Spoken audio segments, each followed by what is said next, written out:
cette ère, tu feras en sorte que tous pratiquent sa vérité, que tous vivent sa parole, ils l'aiment sincèrement.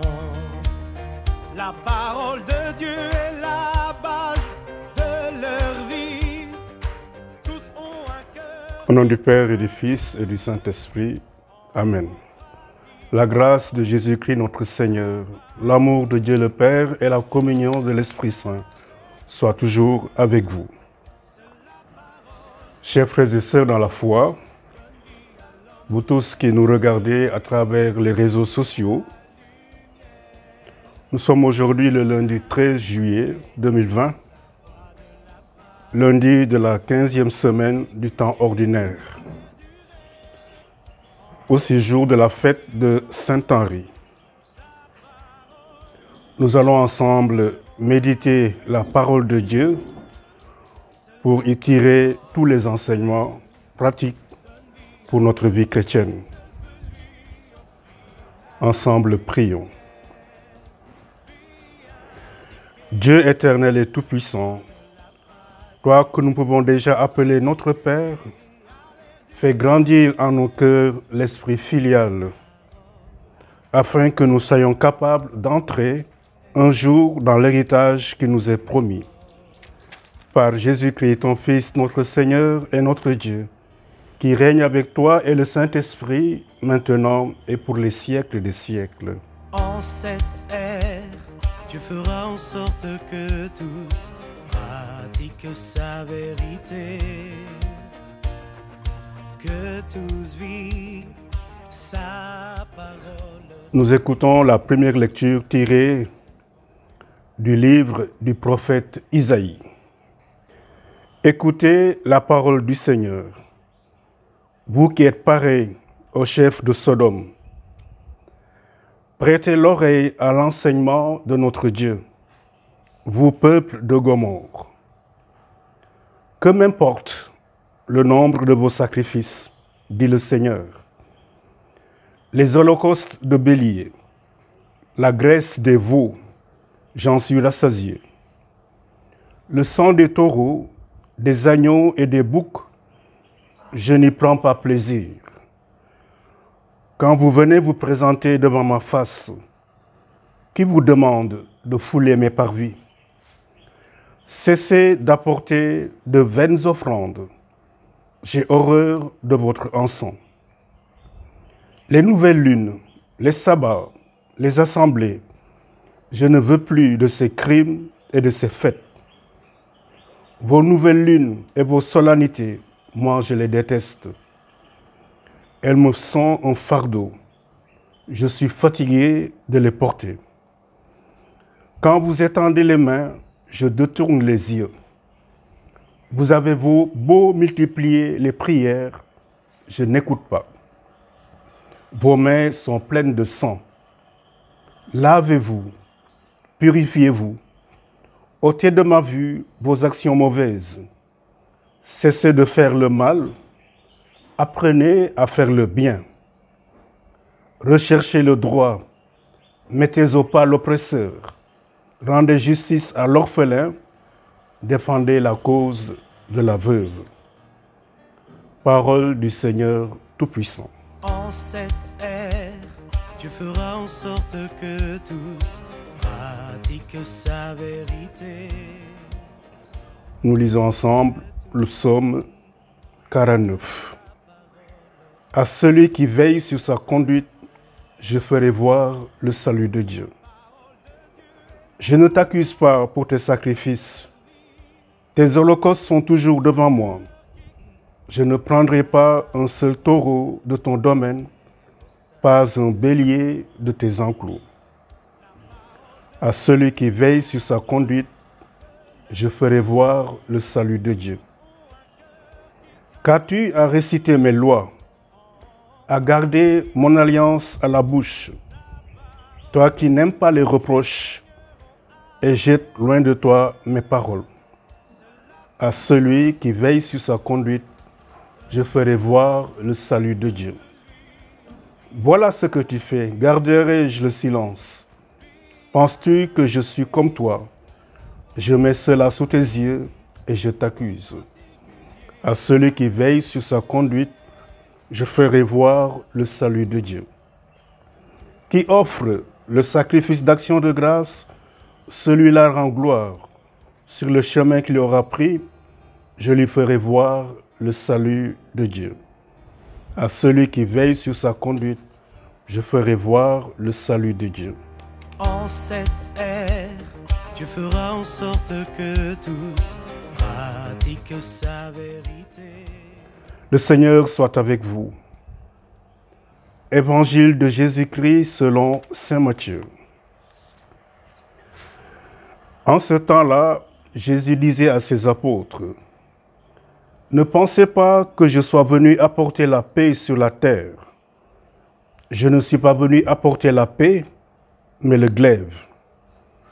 Oui, je suis venu séparer l'homme de son père, la fille de sa mère, la belle-fille de sa belle-mère. On aura pour ennemis les gens de sa propre maison. Celui qui aime son père ou sa mère plus que moi n'est pas digne de moi. Celui qui aime son fils ou sa fille plus que moi n'est pas digne de moi. Celui qui ne prend pas sa croix et ne me suit pas n'est pas digne de moi. Qui a trouvé sa vie la perdra. Qui a perdu sa vie à cause de moi la trouvera. Qui vous accueille, m'accueille. Et qui m'accueille, accueille celui qui m'a envoyé. Qui accueille un prophète en sa qualité de prophète recevra une récompense de juste. Et celui qui donnera à boire même un simple verre d'eau fraîche à l'un de ses petits, en sa qualité de disciple, amen, je vous le dis, non, il ne perdra pas sa récompense. Lorsque Jésus eut terminé les instructions qu'il donnait à ses 12 disciples, il partit de là pour enseigner et proclamer la parole dans les villes du pays. Acclamons la parole de Dieu. En cette ère, Dieu fera en sorte que tous pratiquent sa vérité. Que tous vivent. Je vous propose à présent la méditation que j'ai faite des textes de ce jour. Chers frères et sœurs dans la foi, chers amis qui nous suivez à travers les réseaux sociaux, que la grâce et la paix de notre Seigneur Jésus-Christ soient toujours avec vous. L'Église en ce jour fête Saint Henri, qui a vécu de 973 à 1024. Il fut duc de Bavière, roi de Germanie, puis empereur du Saint-Empire romain. Avec sa sainte femme Cunégonde, il fut aussi un fervent défenseur de la foi chrétienne et de l'Église. Dans une célèbre lettre à l'évêque de Bamberg, ce saint empereur lui disait ceci. Nous devons abandonner les biens temporels et mettre au second plan les avantages terrestres pour nous efforcer d'atteindre les demeures célestes qui sont éternelles. Car la gloire présente est fugitive et vaine, si tandis qu'on la possède, on omet de penser à l'éternité céleste. Cette pensée de saint Henri rejoint la position du prophète Isaïe dans la première lecture de ce jour, où il appelle le peuple d'Israël à la repentance. Pour le prophète Isaïe, la fidélité dans le culte, loin d'excuser le péché, le rend plus odieux. Une repentance sincère qui aura pour fruit la justice peut seule procurer la bénédiction de Dieu. En cette période de pandémie, où notre monde est appelé à repenser son fonctionnement et son mode de vie, les paroles du prophète retentissent avec une brûlante actualité. Lavez-vous, dit-il, purifiez-vous, ôtez de ma vue vos actions mauvaises, cessez de faire le mal, apprenez à faire le bien, recherchez le droit, mettez au pas l'oppresseur, rendez justice à l'orphelin, défendez la cause de la veuve. Cet appel adressé autrefois à Israël interpelle l'aujourd'hui de nos vies chrétiennes et nous invite nous aussi à la vérité et à la sincérité de nos dévotions multiples et de nos pratiques cultuelles qui ne touchent pas nos cœurs nécessairement et qui peuvent même nous éloigner de Dieu. Notre monde a besoin de se convertir dans ses rapports à Dieu et à l'homme. Nous avons, comme croyants, besoin de repentir pour obtenir la miséricorde de Dieu.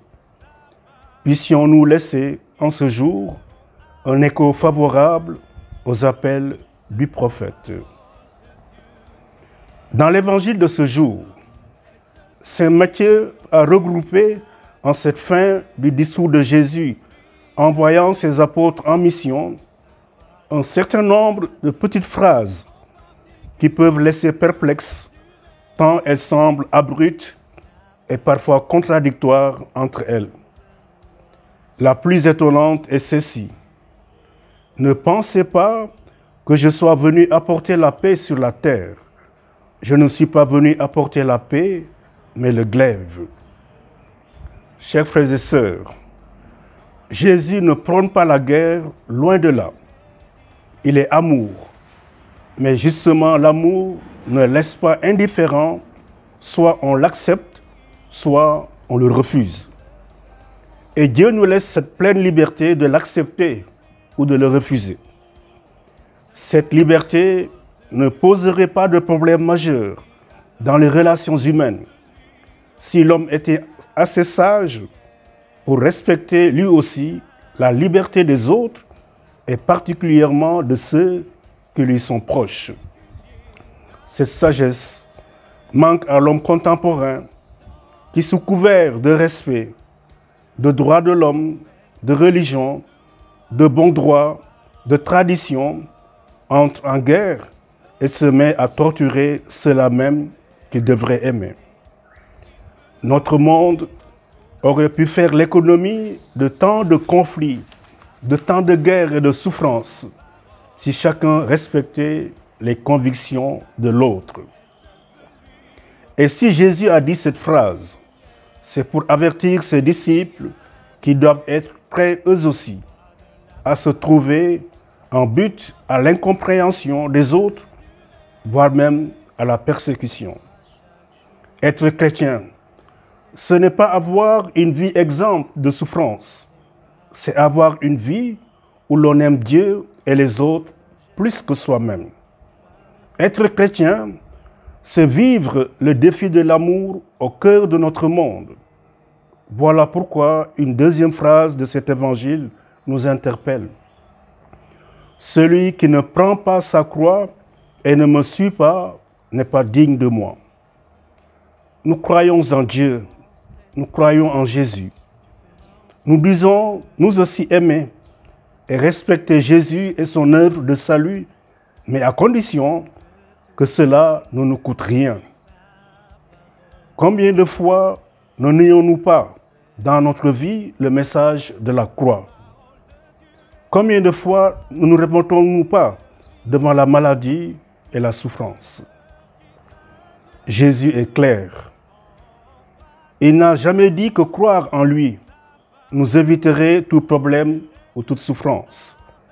La vie chrétienne ne se vit pas dans un nid de coton. Elle se heurte à toutes les intempéries de notre monde, car c'est bien au cœur du monde que nous sommes appelés à vivre en vrais disciples du Christ, en acceptant ce qui ne peut être évité et en ayant le courage de la foi dans un contexte où tout pourrait nous attirer loin de Dieu. Quand Jésus parle de prendre sa croix, Il ne nous dit pas de nous engager dans une vie de pénitence inconsidérée. Il nous dit simplement de savoir nous dépasser et de renoncer à notre volonté propre pour entrer dans celle de Dieu. Renoncer à soi-même, à sa volonté propre, est une croix. Une croix qui ne peut se porter que dans l'amour de quelque chose de plus grand que ce qu'on en lâche, de quelqu'un de plus grand que nous-mêmes et qui est Dieu. Porter sa croix n'a rien de masochiste et de doloriste. C'est un choix de conduite par amour de Dieu et des prochains. La vie chrétienne demande effort et dépassement de soi pour l'amour de Dieu et des autres. C'est la grande leçon de cet évangile, mais allons-nous l'entendre? Que par la prière de Saint Henri, Dieu nous aide à écouter, à accueillir et à mettre en œuvre sa parole. À lui honneur, gloire et louange pour les siècles des siècles. Prions le Seigneur. Nous t'en prions, Seigneur, notre Dieu. En la fête de Saint Henri, sanctifie nos esprits et nos cœurs et rends-nous participants à la nature divine. Par Jésus-Christ, ton Fils, notre Seigneur et notre Dieu, qui règne avec toi et le Saint-Esprit, maintenant et pour les siècles des siècles. Amen. Vierge glorieuse, Notre-Dame de Mont-Roland, tu as choisi cette colline depuis plus d'un siècle pour y être honorée d'un culte spécial. Jette ton regard sur cette terre, sur notre pays et sur le monde entier. Par ton intercession et par la bonté de ton Fils Jésus-Christ, notre Seigneur, ceux et celles qui ont imploré votre assistance ont trouvé grâce, réconfort et consolation. Tu as fait revenir en eux la joie et la fête comme aux noces de Cana en Galilée. En ce moment où l'humanité entière subit la pandémie du coronavirus, nous levons les yeux vers toi. Nous avons besoin de ton aide maternelle. Au pied de la croix de ton Fils Jésus, tu as partagé sa douleur. Intercède maintenant pour nous auprès de Dieu, notre Père, pour la cessation de ce fléau, la guérison de tous les malades, la protection du personnel sanitaire, la consolation des familles endeuillées et le salut de tous ceux qui ont perdu la vie. Ô Notre-Dame de Mont-Roland, par ton intercession que triomphe la foi sur la peur, la solidarité sur l'héroïsme et la vie sur la mort. Sous votre protection, nous venons nous réfugier, Sainte Mère de Dieu. Ne rejetez pas les prières que nous vous adressons dans nos besoins, mais délivrez-nous de tous les dangers, Vierge glorieuse et bénie. Amen. Le Seigneur soit avec vous. Que Dieu Tout-Puissant vous bénisse, le Père, le Fils et le Saint-Esprit. Amen. Demeurez dans la paix du Christ. Sans elle, vous ne trouverez pas la voie. Dans la